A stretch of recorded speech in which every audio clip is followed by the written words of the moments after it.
HSC পরীক্ষার্থী আনিসা আহমেদ মাকে হাসপাতালে নিয়ে যান। তার মা স্ট্রোক করেন, এজন্য পরীক্ষার হলে পৌঁছাতে দেরি হয়। ফলে তিনি প্রথম দিনের পরীক্ষায় অংশ নিতে পারেননি। তবে তার পরীক্ষা নেওয়ার বিষয়টি বিবেচনায় নিয়েছে কর্তৃপক্ষ।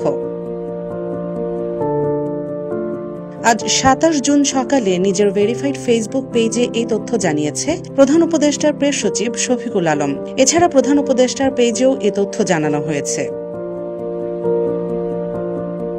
পোস্টে বলা হয়, চলতি বছরের উচ্চ মাধ্যমিক সার্টিফিকেট, এইচএসসি ও সমমানের পরীক্ষা শুরু হয়েছে ২৬ জুন। অসুস্থ মাকে হাসপাতালে পৌঁছে দিয়ে পরীক্ষা কেন্দ্রে প্রবেশ করতে দেরি হয়। প্রথম দিনের এইচএসসি পরীক্ষায় রাজধানীর সরকারি মিরপুর বাংলা কলেজ কেন্দ্রের এক শিক্ষার্থীর পরীক্ষা দিতে না পারার ঘটনা গণমাধ্যমে প্রকাশিত হয়েছে। বিষয়টি কর্তৃপক্ষের নজরে এসেছে।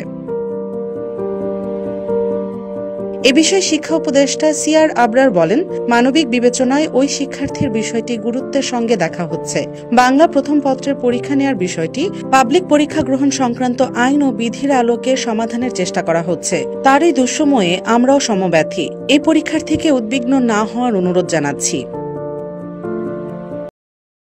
ডেস্ক রিপোর্ট, দৈনিক নেত্রকোনা।